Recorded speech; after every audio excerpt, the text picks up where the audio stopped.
세상에 많은 종교가 있죠. 그리고 지난주에 말씀드렸듯이 우리가 존경하는 신전들이 있다고 했습니다.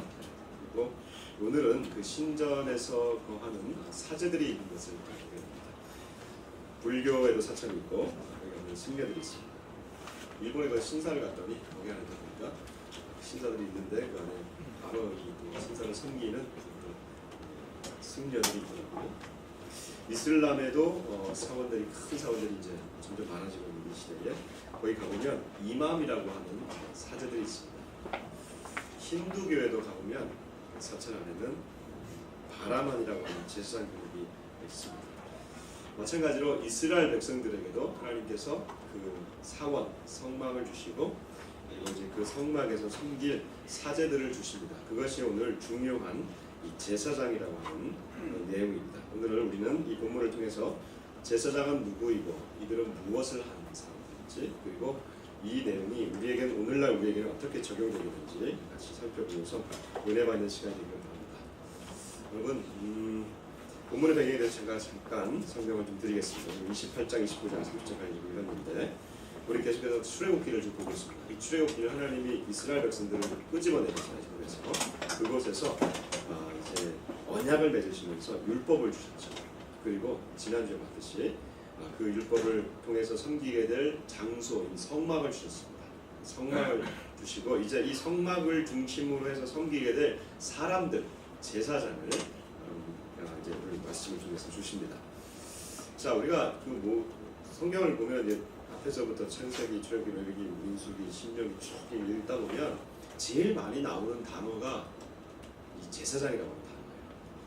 그래서 제사장에 대해서 우리가 굉장히 많이 듣고 알고는 있는 것 같은데 또 얘기해 보라고 하면 제사장이 누군지 어떤 것인지 잘 모를 때가 많습니다. 히브리어로 이 제사장의 이름이 뭐라고 되어 있냐면 따라해보세요. 코헨이라고 합니다. 코헨 하면 여러분 어디서 들어본 이름 아니에요? 혹시 이 이름을 들어본 분 계세요? 영화를 좋아하는 사람들이면 이 코헨 형제 들어보셨어요? 유명한 감독인데 테레비를 보시나요? 영화 보면 유명한 감독인데 이 감독이 만든 영화도 굉장히 좀 작품성 있는 영화입니다. 옛날에 파고라고 하는 영화 보셨어요? 파고. 죄송해요. 중팀역에서. 네, 코헨이라고 하는 사람이 형제가 지은 이 감독이 만든 감독 영화들인데 요 코헨이 이게 성입니다. 성. 이들의 성이에요. 다른 말로 하면 이들은 유대인인 겁니다. 그리고 코헨이라고 하면 이 이름을 가지고 성으로 쓰고 있으면 예전에 이들의 그 선조들이 제사장 가문을 알죠. 그래서 코헨, 코안, 코간 이렇게 쓰는 라스트네임, 성이 미국에서 쓰여지면 이 사람들은 그 뿌리가 유대인이고 아마 제사장 그룹일 가능성이 굉장히 높습니다. 오늘날까지 그 성은 바뀌지 않잖아요, 그렇죠? 우리가 뭐 저거 하시는데 하시가 바뀌는 게 아니잖아요, 그렇죠? 그러니까 이렇게 쭉 내려오는 것이 이제 우리가 제사장이 있다는 것을 알 수가 있는 겁니다. 자, 그러면 이 제사장들이 도대체 어떤 그룹들일까요? 본문에 보니까 제사장을 뽑을 때 무슨 특별한 기준이 있는 게 아니에요. 그냥 하나님이 이 모세를 통해서 아론을 선택해라 라고 말씀하시는 그거 외에는 아무도 없어요. 그냥 그래서 아론과 그의 네 아들을 그냥 선택해가지고 제사장으로 그냥 세우는 이 과정밖에 나오지 않습니다. 왜 하나님이 아론을 선택하셨는지 그리고 그것을 세습하게 하시는지 왜냐하면 그 아들들이니까 세습하게 하시는지 아무런 얘기가 안 나와요. 그냥 뽑아서 아이들을 쭉 가게 해라 라고 말하는 것밖에 없습니다. 여기서 우리가 무슨 딴지를 걸 수가 없어요. 왜냐하면 하나님이 하시는 일은 하나님의 선하신 뜻대로 하신다고 하는 것 때문에 우리가 따르게 할 게 별로 없어요. 그러면 지금 하나님이 당신의 뜻으로 세운 이 제사장 그룹에서 도대체 무엇을 하길 원하시는가? 자, 한번 보십시다. 우리 이제 여러분 주보에 끼어져 있는 우리 성경을 본문을 가지고 보십시다.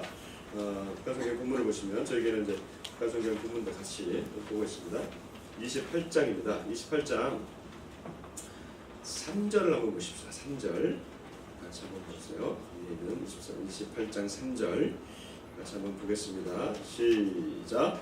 내가 슬기로운 생각하고 가득 채운 재간 있는 사람들을 모두 불러다가 제사장으로서 나를 섬길 성직자 아론의 옷을 지으라고 하여라. 아멘.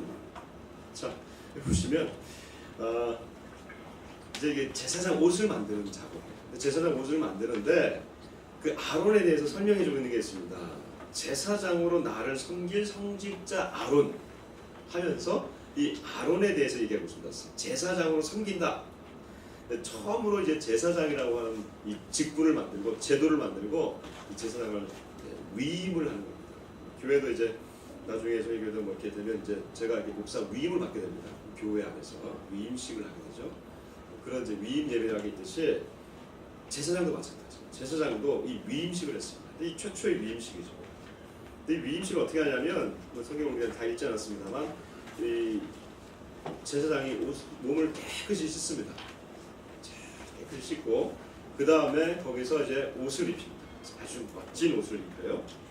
그리고 숫송아지를 잡아요. 그리고 이걸 다 드려요. 그 다음에 또 순양 한 마리를 잡습니다. 또 드려요. 또 순양 한 마리를 잡습니다. 요 순양 한 마리를 잡아가지고 거기서 나오는 피를 가지고 어디다 받냐면 저를 보세요. 제사장의 오른쪽 귓불에다가 피를 발라요. 그리고 또 오른쪽 엄지손가락에다가 피를 발라요. 그리고 또 엄지 발가락, 오른쪽 엄지 발가락에다가 피를 발라요. 그리고 안 쳐요. 그리고 여기서 중요한 작업을 합니다. 여러분 기름 붓는다는 말 들어보셨죠? 여기서 기름을 부어요. 앉혀놓고 모세가 아론과 그 아들들에게 관유, 이것은 거룩한 기름이에요. 이 기름을 머리 위에다 붓습니다.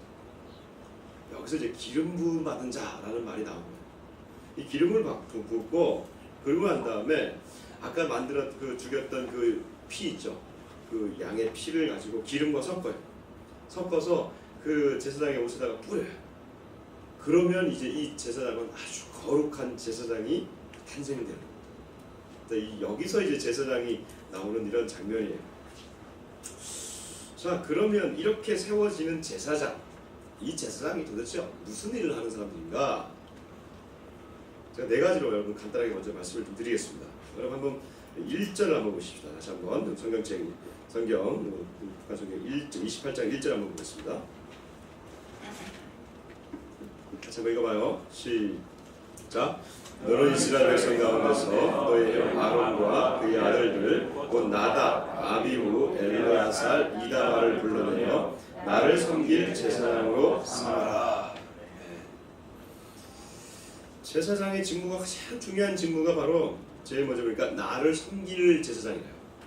그러니까 제사장의 직무는 사람을 위한 게 아니고 제일 우선되는 직무는 하나님을 섬기는 거예요. 하나님을 섬기는 이 제사장의 직분. 좀 이따가 보겠습니다. 두 번째로 또 제사장이 해야 될 일이 있습니다. 그거는 백성들의 죄를 씻는 거예요. 백성들의 죄를 씻는다. 아까 제가 이렇게 뭐 제사장의 옷을 멋지게 만들고 그다음에 제사장의 위임식을 거창하게 하고 하는 것이 굉장히 중요한 것 같지만 사실은요. 사실 제사장이 하는 일을 보면은 참 이게 참 측은하기 짝이 없습니다. 왜냐하면 제사장이 하는 주된 일은 동물 잡는 일이에요. 백성들이 가지고 오는 이 양이나 염소나 비둘기나 송아지나 수 이런 걸 잡아가지고 근데 그들의 연구하는 건 어떻게 하면 한 방에 잘 죽일 것이냐. 그렇잖아요. 이게 소가 막 날뛰어봐요. 큰일 나지 않습니까? 이거 염소 얼마나 드세요. 한번 잘못 쳤는데 막 뛰어다녀봐요. 이 선박이 넓지가 않잖아요. 그렇죠? 아까 제가 지난주에 말씀드렸지만 뭐 10m, 세로 10m, 가로 10m, 세로 50m.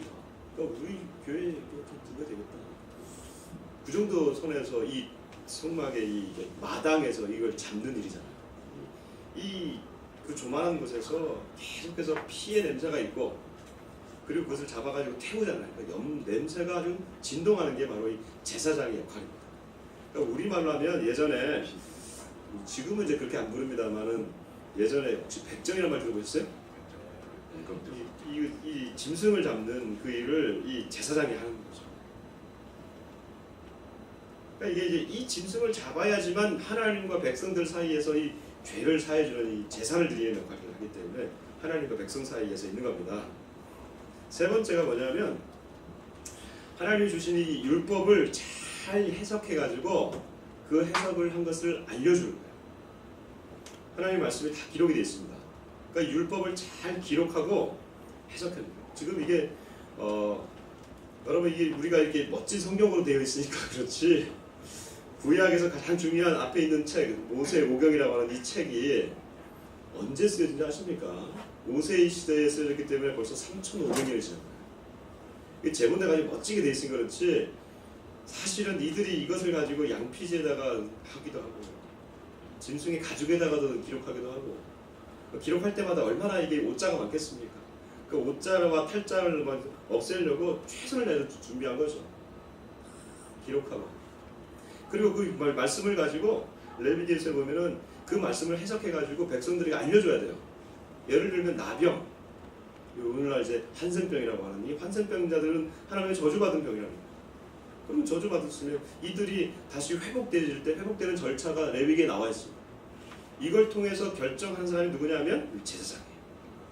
집안에 곰팡이 서 있어요. 그게 저주받은 곰팡이인지 아니면 괜찮은 곰팡이인지 이것도 가서 보고 해석하는 사람이 제사장이에요. 이런 일들을 제사장이 해줘야 됩니다. 그 다음에 네 번째로 중요한 역할을 하는 사람이 뭐냐면 이게 백성들도 축복하는 겁니다. 백성들을 축복하는 겁니다. 여러분 이제 성경책 한번 찾아봅시다. 민수기서 6장입니다. 민수기서 6장 백성들을 향해서 축복하는 이 제사장의 축복이 있습니다. 한번 보세요. 6장 23절에서 26절 제사장이 백성들을 향해서 이렇게 축복합니다. 민수기는 204페이지 있습니다. 다 같이 한번 읽어볼까요? 시작. 여호와는 내게 복을 주시고 너를 지키시기를 원하며 여호와는 그의 얼굴을 내게 비추사 은혜 베푸시기를 원하며 여호와는 그 얼굴을 내게로 향하여 드사 평강 주시기를 원하노라 할지니라 하라. 아멘. 자 이렇게 하는 거예요. 백성들 향해서 제사장이 손을 탁 들고 제사장이 이 백성들에게 이런 축복을 주신 거예요. 하나님의 축복을 주신 거예요. 자, 네 가지를 얘기했습니다. 제사장이 해야 되는 임무를 제가 네 가지를 얘기했어요. 하나는 하나님을 섬겨라. 두 번째는 백성들의 죄를 씻는 것. 세 번째는 율법을 잘 해석해 주는 것. 마지막에는 이 백성의 죄를 백성들을 축복해 주는 이 작업. 뭐 이렇게 네 개를 말하니까 좀 이렇게 어려워요. 제가 이렇게 간단하게 도식화해서 말씀드리겠습니다. 그냥 세 가지입니다. 뭐냐면 하나님 편에 서 있는 것. 하나님을 섬기는 거니까 하나님 편에 서 있는 것. 두 번째는 이쪽 반대편에 백성들의 편에 서 있는 거예요. 백성들을 인도하는 거예요. 또 세 번째는 중간에 서 있는 거예요. 하나님과 백성 사이에서 서서 중간에서 이 링크 역할을 매개자 역할을 하는 게 바로 이 제사장입니다. 자 그러면 여러분 이 세 가지 역할을 하는 이 제사장의 역할이 오늘날 우리에게는 어떻게 적용되는 걸까요? 잘 생각해 보세요. 오늘날의 제사장이 있습니까? 제사장이 있다는 말 들어보셨어요? 이스라엘 백성들 구약을 믿고 여전히 아직도 존재하고 있는 현대 이스라엘에 가시면 여러분 제사장을 보셨습니까? 못 보셨죠?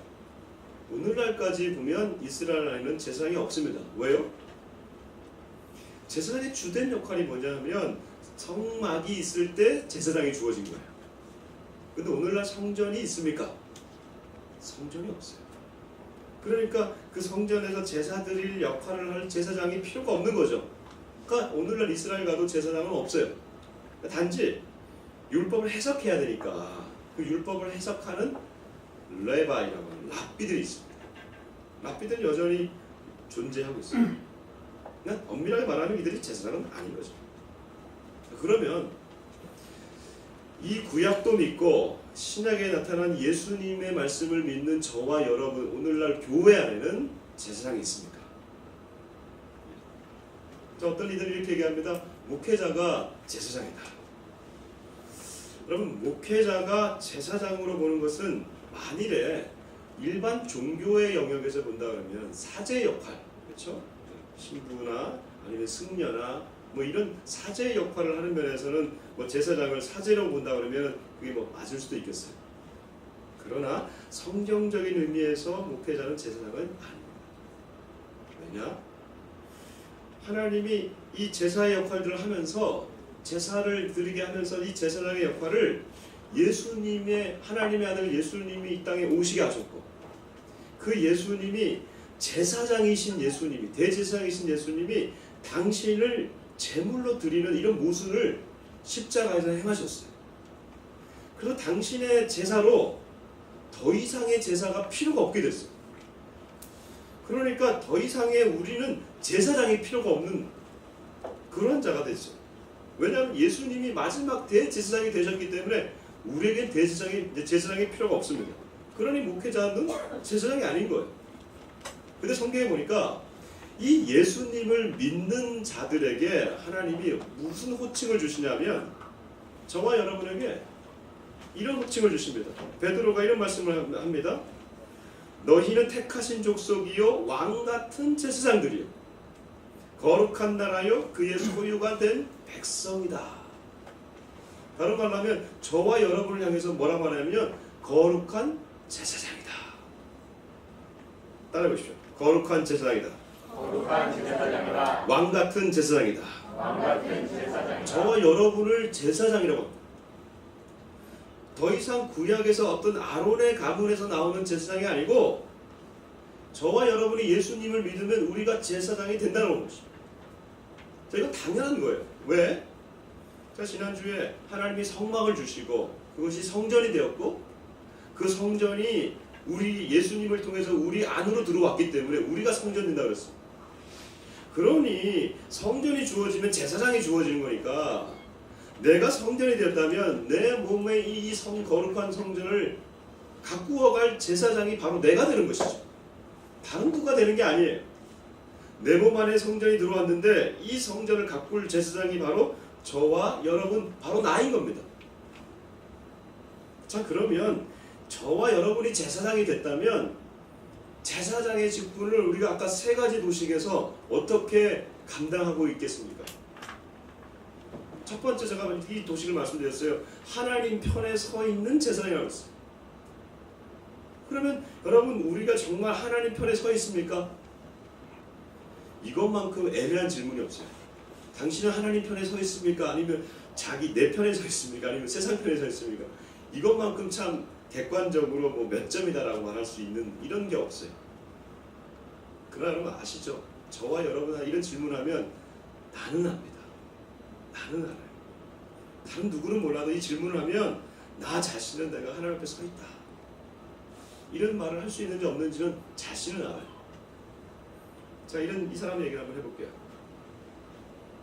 1800년대 중반에 초반에 태어난 윌리엄 보덴이라는 사람이 있습니다. 윌리엄 보덴은 그가 태어날 때부터 이미 백만장자의 집에서 태어났어요. 그런 보덴 목장이라고 하는 그의 가문이 운영하는 목장에서 태어났기 때문에 그가 고등학교를 졸업하면 그 목장을 상속받을 상속자의 위치를 이미 받았습니다. 이미 고등학교 졸업할 때 그는 백만장자였어요.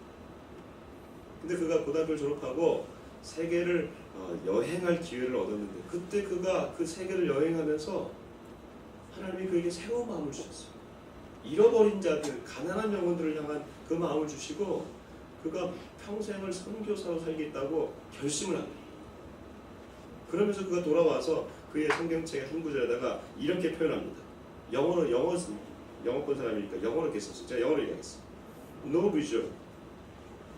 뭐예요? 내가 남김없이 다 드리겠습니다. 이런 표현을 그가 성경에 써요. 그리고 그가 고등학교 돌아와가지고 대학을 들어갔는데 그가 들어간 대학이 예일 대학입니다. 여러분 아시겠지만 지금도 예일 대학은 아주 탑 클래스인데 그리고 동부에 있는 대학인데 그 예일 대학에 들어가서 그가 이 성경 읽기와 기도 운동에 최선을 다합니다. 그 4학년이 되었을 때는 예일 대학의 1,300명 중에 1,000명이 참여할 정도로 그 기도 운동이 활발하게 나더라고요. 그리고 그가 졸업할 때쯤에 그 예일 대학 거기에 있는 곳이 커네티컷 주라고 하는 뉴헤이븐이라고 하는 도시인데 그 도시에 나가서 그 영혼들을 구원하려고 하는 예일 소망 선교를 만듭니다. 그러면서 거기서 그런 선교 활동을 했던 것은 그의 안에 이미 선교에 대한 마음이 있었기 때문에 그는 졸업하고 난 다음에 특별히 그 미국 사람이 그 당시 여러분 1800년대 아닙니까? 중국에 대한 마음을 가졌어요. 그리고 특히 중국 안에 있는 무슬림들에 대한 마음을 가지고 그 나가려고 준비하고 있었어요. 근데 대학을 졸업하고 나니까 명문대를 졸업하니까 얼마나 그 또 미국에서 이 인재가 귀합니까? 그래서 좋은 회사에서 콜이 온 거예요. 제안이 온 거예요. 고급 연봉을 줄 테니까 오라고. 그가 그것을 거절하면서 또다시 성경책 한국교통에다가 또 글을 씁니다. 그게 뭐냐면 그 유명한 No Retreat, 물러서지 않겠다. 그리고 그가 그것을 사용하고 대학을 졸업하고 퀸스턴 신학대학을 졸업합니다. 그곳에 들어가서 드디어 선교사로 임명을 받아요. 학업을 마치면 이제 중국에 가려고 준비하고 있었어요. 중국을 가려고 하다 보니까 그가 무슬림에 대한 마음이 있으니까 먼저 이집트에 가서 아랍어를 배웁니다. 근데 여러분 아십니까? 거기서 그가 이 유행성 척수막염에 걸려서 돌아오게 됩니다. 불과 나이 26살에 보대는 자신의 삶이 끝나갈 것을 알고 또 마지막으로 그의 성경 한 귀퉁에다가 두 글자를 또 씁니다. 그게 바로 그 유명한 No regret, 후회하지 않겠다. 그리고 죽습니다. 여러분, 선교사를 마음에 품었던 그 사람이 26살 나가보지도 못하고 선교를 하지도 못하고 죽어버렸어요. 누가 보면 참 뭐 이런 인생이 있나라고 싶을 텐데 이 세 글자가 No reserve, 남김없이 드리겠습니다. No retreat, 물러서지 않겠습니다. 마지막 그의 삶에 있어서 No regret, 후회하지 않겠습니다 라고 말했던 그 세 글자가 지금도 선교계에서는 유명한 일화가 되어서 내가 하나님 편에 서 있는가를 결정하게 하는 판단의 기준이 되고 있다는 거예요. 여러분, 우리가 하나님을 위해 살고 있습니까? 제사장으로서 하나님의 역할, 하나님 편에 서 있느냐라고 생각할 때 이 세 가지 문장을 기억했으면 좋겠어요. 남김없이 드리리, 물러서지 않겠다, 마지막 순간에 후회하지 않겠다. 두 번째, 이 제사장의 정신은 이 하나님 편에 서 있는 것과 함께 또 반대편에 있는 백성을 향한 삶이었습니다. 우리가 어떻게 이 백성을 위한 삶을 살 수 있습니까? 그럼 백성을 위한다는 삶은 하나님의 말씀을 그대로 적용하면서 하나님의 법을 자꾸만 거슬리려고 하는 이 백성들에게 하나님의 법의 정신을 알려준 겁니다. 하나님의 법의 엄중함을 깨닫게 하고 그들에게 바른 길을 갈 수 있도록 알려준 겁니다. 왜냐하면 이 백성들은 계속해서 자기의 편의대로 이 세상을 살아가려고 하거든요. 이런 백성들에게 편승해가지고 자신의 입맛에 그들을 조정하고 그래서 그들의 결국은 그들의 이익을 얻어내려고 하는 게 이 세상의 권력가. 저는 얼마 전에 그 영화를 봤는데 혹시 그 유명한 영화 요즘 한국에 나오는 영화 중에 내부자들이라는 영화 보셨어요? 거기 보면은 이 유력한 대선 주자가 나와요. 그 뒤에 누가 있냐면 재벌이 나와요. 이 둘을 연결시키는 사람이 누구냐면 언론사의 아주 중요한 이 논설주가입니다. 이 사람이 펜 끝에서 대중을 현혹하고 그래서 자연스럽게 이쪽 권력으로 향할 수 있도록 모든 것을 만들어가는 작업도 여기서 나옵니다. 삶은 그게 아니에요. 자신의 입맛에 세상을 해석하려고 하는, 그래서 갖은 논리로 자기의 이권이나 탐욕, 정력을 합리화하려는 이 세상에 맞서는 것입니다. 어제 서울광장에서 보니까 이 동성애 축제가 있었어요. 인간은 점점 날이 갈수록 창조의 질서를 파괴하고 온갖 논리를 가지고 들어와서 이 우리 안에 있는 음욕과 정욕과 이 연약함들을 법이라고 하는 이름으로 합리화하면서 계속해서 권하기까지 합니다. 여러분, 이러한 시대에 우리는 제사장의 삶이라고 하는 것은 하나님의 법의 올바른 정신을 해석해주는 작업들을 우리가 필요하다고 하는 것이죠. 성경을 읽고 난 다음에 그 안에서 이 하나님이 이 세상을 향한 이 마음이 무엇인지, 그 뜻이 무엇인지, 그리고 우리의 행동 방식이 무엇인지에 대해서 제시해 줘야 된다는 거죠. 어떨 때는 그때 나가서 우리도 얘기를 해야 될 것입니다. 올해 제가 깜빡해서 못 나갔는데 내년에 꼭 나가고 싶어요. 저도. 왜냐면 반대할 권리가 있잖아요. 그게 아니다라고 외칠 권리가 우리 안에 있잖아요. 그럼 외치는 것으로만 끝나서는 안 되는 것이죠. 반대로만 끝나서는 되는 게 아닙니다. 왜? 하나님의 정신을 우리가 해석을 해줘야 되기 때문에 그렇습니다. 그러니까 여러분, 아무리 우리가 여기서 반대한다고 해가지고 그들이 듣지 않습니다. 왜? 논리가 서지 않기 때문에. 하나님의 법이 이 땅에 어떻게 법적으로 해석되어지고 적용돼야 될 것인지 이것을 우리가 적용시키는 작업들을 해야 되는 것입니다. 이건 교회 안에서만 머물러서 되는 게 아니라는 것이죠. 법조인들이 일어나야 됩니다. 법으로 들어오려고 하는 이 모든 것에서 기독 법조인들이 그 안에 서서 막아내는 이 법들을 만들어 가야 되는 것입니다. 학교 안에 있는 교사들이요, 이 일들을 감당하십시오.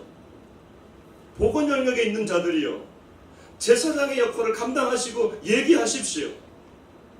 이것이 얼마나 큰 가정의 문제를 일으키는지, 복지의 영역에서 이것은 얼마나 큰 폐해를 일으키는지, 그리고 올바른 길은 무엇인지 얘기하셔야 됩니다. 물러서지 마십시오.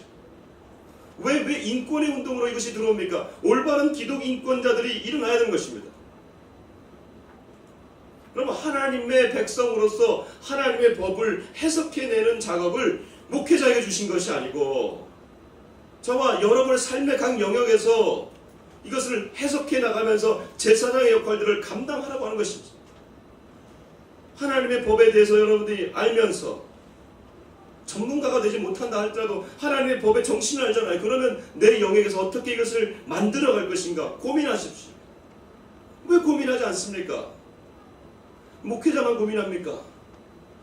여러분의 삶의 영역에서 왜 여러분의 삶과 그리고 하나님의 법이 왜 이렇게 분리가 되어 있는 겁니까? 여러분의 영역에서 제사장의 역할을 감당하셔야 합니다. 그리고 세 번째로 중요한 것이 있습니다. 하나님의 편에 서 있는 것과 이 백성의 편에 서 있는 것, 이 영역에서 중요하게 이 마지막 세 번째는 가장 중요하다 할 게 있습니다. 하나님의 편과 이 백성의 편에서 가운데 서 있는 하나님과 백성 사이를 연결시키는 작업을 감당하는 것이 바로 제사장인 것입니다. 우리는 이 백성들을 책망만 해서도 안 되고 위로만 해서도 안 됩니다. 이 백성들은 너무 연약해요. 다음 주에 보시면 아시겠지만 이스라엘 백성들이 이렇게 언약을 맺고도 곧바로 또 금송아지를 만들어서 그들이 또 하나님을 반역해요. 그러니까 얼마나 연약한지 몰라요. 이 백성들이라고 하는 것은 참 연약해요. 그래서 어떨 때는 이 백성들을 책망하기 싶기도 하고 아니면 어떨 때는 이 백성들만 위로하기 싶다 하는데 그게 아니라는 거죠. 하나님은 이 가운데 누구를 주셨냐면 제사장을 주셨어요. 그래서 이들이 이 제사장의 손을 높이 들 때에 하나님의 진노가 이들에게 가지 않고 또 하나님의 축복이 이들에게 흘러가게 하는 이 역할들을 제사장에게 주셨다는 것이죠. 이 제사장. 그러면 이 제사장의 이 자리는 그러므로 가운데 서서 하는 드리는 이 자리는 우리의 행위로 말하면 기도인 것입니다. 내가 그 자리에 서서 기도하고 있느냐? 거룩한 손을 들어서 하늘의 진노가 이 백성들에게 다가가지 않도록 미치지 않도록 내가 손을 들어서 진노를 면하게 하는 기도가 있느냐? 아니면 하늘의 축복이 이들에게 나갈 수 있게 하는 이 축복의 연결 통로로 내가 기능하고 있느냐? 이겁니다. 저와 여러분이 제사장이라면 이 역할들을 우리가 하게 된다는 것이죠. 얼마나 중요합니까? 여러분, 제사장이 없는 가정, 제사장이 없는 공동체, 제사장이 없는 직장, 제사장이 없는 민족, 얼마나 불행합니까? 여러분, 한 가정에는 하나님께서 남자를 제사장으로 세우셨습니다. 남편이 그 영적 제사장의 역할들을 감당하게 된 겁니다. 아직 그 남편이 하나님을 알지 못해서 남자가 하나님을 알지 못해서 제사장 역할을 감당하지 못한다면 일정 기간 믿는 부인이 그 역할을 감당할 수 있을 겁니다. 반드시 그 남자가 제사장의 역할을 감당한다고 하면 그 가정 안에서 예배를 드려보십시오.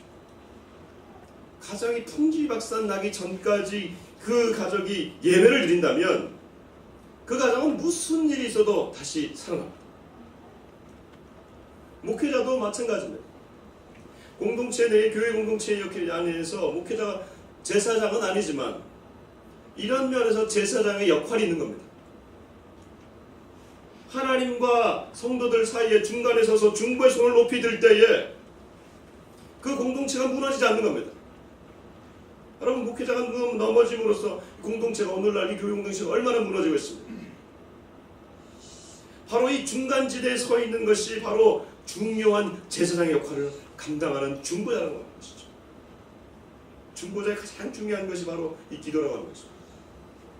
지난주에 그 한인선교대회 제가 LA 잘 다녀왔는데, 다녀왔던 것 중에 중요한 그 이유가 4년마다 한 번씩 세계 선교대회가 열립니다. 한인들만 모입니다.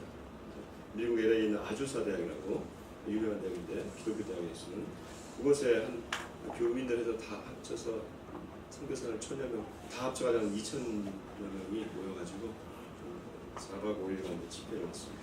중간에 왔는데, 제가 이걸 갔던 이유 중에 하나가 4년 전에 주빌리 기도회를 5년 전에 시작했는데 4년 전에 그곳에 가서 주빌리 기도회를 설명을 했습니다. 그때 주빌리 기도회 설명을 하고 전 세계로 확산되는 중요한 계기가 되었기 때문에 이번에도 가서 제가 뭐 주책임자는 아니었습니다만 같이 가서 얘기를 했습니다. 그래서 얘기했더니 뭐 세계 전역에서 많이 오셨어요. 이미 프랑스 파리에서도 오셨고 하고 있는 분들이죠. 예루살렘에도 오셨어요. 그리고 파라과이에서도 오시고 가나에서도 오시고 아프리카에서도 오시고 세계 전역에서 오셨어요. 그리고 이들 안에 이제 설명을 해드렸더니 뭐 기도에 대한 마음들을 이들이 가지시면서 아주 중요하게 일들을 같이 하자라는 그런 분위기가 막 무르익을 때였어요. 근데 마지막에 이제 그 전체 한인 세계 선교대회를 책임지고 있는 사무총장님께서 나오셔가지고 이제 권면의 말씀을 이제 하는 시간이었어요. 근데 이분이 이렇게 얘기하신 거예요. 자기가 볼 때는 통일을 위해서 기도만 해서는 안 될 것 같다. 우린 기도하자고 갔는데 기도만 해서는 안 될 것 같다. 이런 얘기를 하는 거예요. 그러니까 분위기가 싹 가라앉았어요. 그 본인의 경험을 얘기해 주시는데, 자신의 아버지가 6.25 전쟁 때 이 인민군에 의해서 전라도 전주에서 죽음을 당한 거예요. 그 상처가 너무 큰 거예요. 근데 내가 아무리 제가 이 상처를 극복해 보려고 하더라도 자기는 극복이 안 된다. 근데 나 같은 상처가 나만 있겠냐? 나만 전척에 있을 거고 북한에는 또 그들의 상처가 있지 않겠냐? 자기가 아무리 생각하고 이 상처를 극복해 보려도 상처를 극복할 수 있는 유일한 길은 무슨 경제적 통일도 아니고 이 정치적 통일도 아니고 예수님의 십자가 대속의 죽음밖에는 없다. 이 복음밖에는 없다. 이걸 얘기하는 거예요. 여기까지 좀 좋았어요. 근데 마지막 요지는 그래도 우리가 이걸로도 되지 않는다라고 하는 그런 뭐 얘기했지만 자기 안에 상처가 너무 드러나서 이 전체적인 분위기가 가라앉아버렸어요. 야, 그래서 참 난감하더라고. 이 전체 이 세계 선교 대회를 담당하는 그 사무총장이 그렇게 얘기하니까 분위기가 잘못하면 이게 안 되는 분위기였어요. 그때 한 선교사가 마이크를 잡고 발언권을 신청해서 일어나서 얘기를 했어요. 그게 뭐냐면 자기는 이렇게 세계에서 수고하는 모든 하나님의 백성이 종들이 와가지고 뭐 세계 각지에서 지금 온 거 아니에요, 그렇죠? 아프리카, 남미, 저기 아시아, 유럽에 다 왔거든요. 이들이 와가지고 이 선교사들이 와가지고 여기서 기도하면 반드시 이번 대회 내에 한 번 더 큰 일이 일어날 줄 알았다는 거야. 이렇게 많은 사람들이 와가지고 하나님의 종들이 현장에서 뛰는, 그렇잖아요. 현장에서 뛰고 있는 이 선교사들이 와가지고 조국을 위해서 기도하면 이 조국이 무슨 일이 일어나지 않겠냐. 자기는 너무 굉장히 익사이팅 해가지고 왔다는 거예요. 근데 와서 보니까 대회에서 북한을 위해서 한마디도 얘기하지 않고 기도를 하지 않는다는 거예요. 내가 너무나 화가 나가지고 어떻게 이럴 수가 있느냐. 하나님이 일하실 것인데. 이 얘기를 다 하고 나니까 그런 분위기가 완전히 바뀌어버렸어요. 기도해도 안 된다라고 했던 이 얘기가 쑥 들어가 버리고 일기 그 파라과이에서 온 그 선교사의 얘기가 이게 힘을 얻게 되면서 그래 기도로 되는 건데 왜 우리가 기도하지 않았냐 이거였어요. 기도하면 되는데 왜 기도하지 않고 왜 중보자의 자리에 서지 않고 왜 우리의 상처를 드러내느냐 이거죠. 사랑하는 성도 여러분, 우리가 이 중보자의 하나님과 백성 사이에 서 있다고 하는 이 작업은 계속해서 흔들리는 작업입니다. 내가 여기에 서 있다고 내 가정이 변할까? 내가 여기에 서 있다고 내 직장이 변할까? 내가 여기에 서 있다고 이 민족이 도대체 도움이 될까? 그래, 아니다. 중보자의 자리에 서 있는 자들의 이 자리를 통해서 하나님은 역사하고 하셨고 앞으로도 역사하시는 겁니다. 왜요?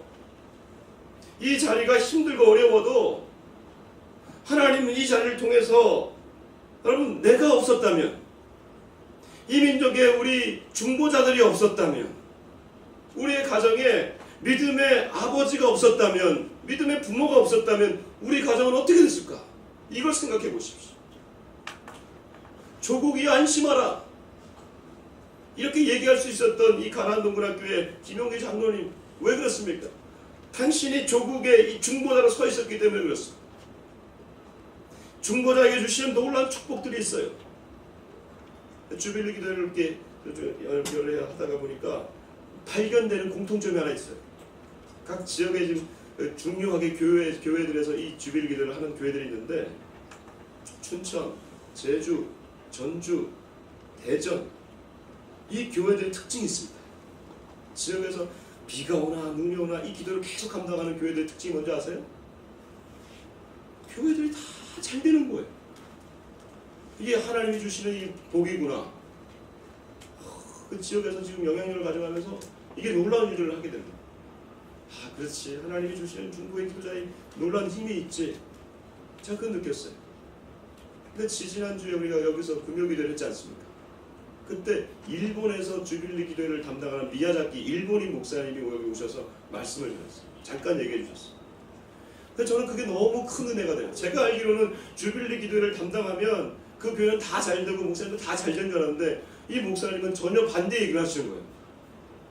우리는 일본 사람으로서 이 민족을, 이 북한에 대한 마음을, 회개하는 마음을 가지고 자기는 평생 기도하겠다고, 통일되는 날까지 기도하겠다고 자기가 미야자키에서 조그마한 교회에서 목회를 하고 기도회를 하고 있는데, 주빌리 기도회를 시작하면서 자기는 너무나 큰 환란이 왔다는 거예요.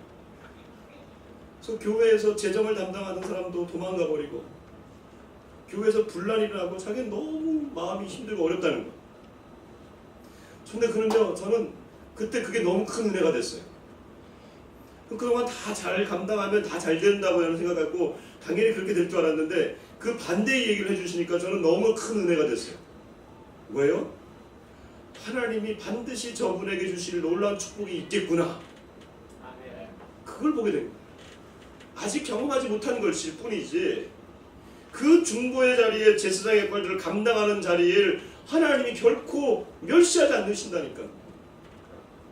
그걸 계속해서 우리가 가지고 나가면, 여러분, 우리 가정에서 내가 서 있는 이 자리가 힘들고 어렵기 때문에 내가 리트릿하지 마시고, 물러나지 마시고, 내가 괜히 그거 했어, 내가 괜히 거기에 있었어, 후회하지 마시고, 하나님 다 no reserve, 내 걸 남기지 마시고 다 드려보십시오. 내 시간, 내 헌신, 하나님 반드시 갚아주십니다. 그것을 우리가 언제 고백할 수 있는, 내 삶의 마지막에 있어서 이 보덴이 고백했던 것처럼 no regret, 후회함이 없을 것이다. 세상에서 말하는 my way에서 내 no regret이 아니라 내 인생에 하나님의 길을 갈 때 후회함이 없는 그 인생, 중보자의 자리에 서 있는 것, 우리 생명나래가 그 일들을 계속해서 감당하기를 주님 축복합니다. 아멘. 여러분, 중보의 자리로 나오십시오. 우리가 유일하게 있는 중보의 자리가 금요기도인데, 저는 이 금요기도에 꼭 나오셨으면 좋겠어요. 앞으로 나오게 할 거예요. 나오셔야 함께 하셔야.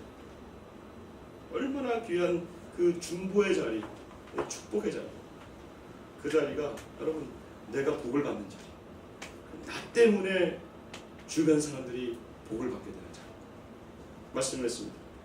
하나님 우리에게 제사장의 역할을 감당하라 말씀하십니다.